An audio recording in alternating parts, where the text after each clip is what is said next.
Have you ever wondered what that deep, almost intense love you have for your dog really says about you? We're going beyond just being a dog person. We're going to dive into how that connection might just reveal some of the most profound things about your inner world. You know exactly what I'm talking about, right? You see a dog across the street, and there's this immediate, almost involuntary pull. It's like a magnetic force. You just instantly want to know everything about this little creature. It's a feeling that's so simple, but at the same time incredibly deep. And this quote just nails it perfectly. It's so much more than a casual interest. It's the way you find yourself tracking where a dog goes when it enters a room, or that little jolt of happiness you get when it decides to come and sit near you. These aren't just little quirks you have, they're clues. So where does a connection this profound even come from? Well, it seems it often starts down one of two very distinct psychological paths. Let's break those down. Okay, so the first path, let's call it love as a sanctuary. This is often true for people who grew up in homes where love felt, well, conditional, where affection always seemed to have some fine print attached. A dog offers something totally different, a safe, completely non-judgmental relationship. And this right here, this is the whole point.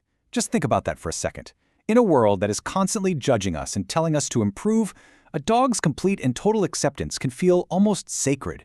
It's a kind of safety and consistency that your nervous system just drinks up on a very, very deep level. But, it's not always about healing a past wound. The second path is all about courage.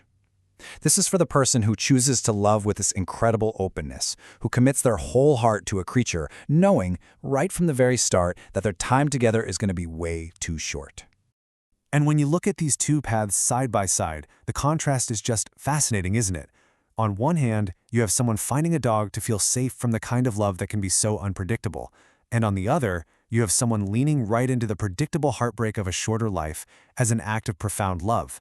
Two completely different journeys that somehow lead to the same incredible bond. But here's the thing. This bond isn't just some abstract feeling floating around. It goes way deeper. It actually creates real, measurable changes in both you and your dog.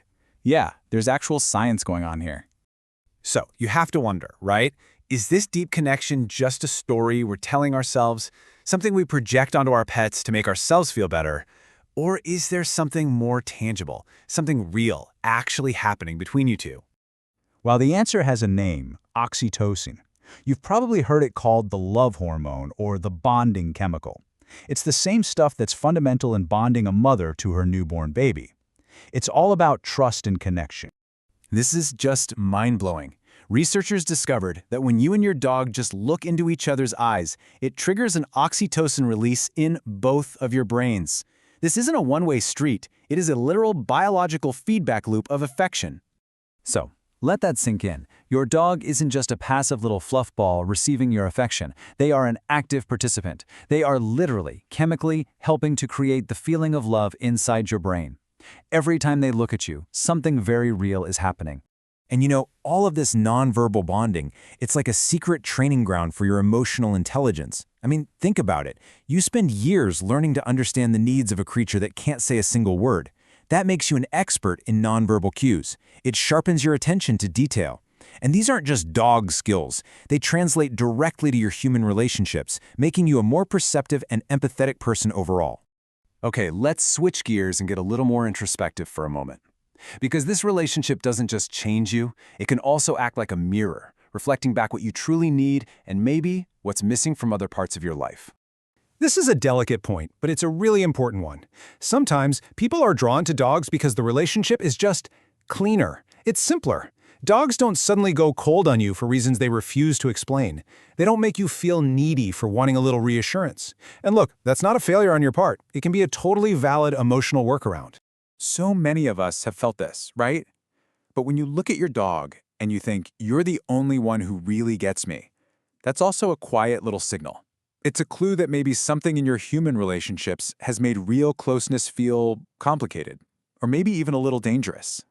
So this is the real question that the mirror is asking you. What is your dog giving you? Is it consistency, total reassurance?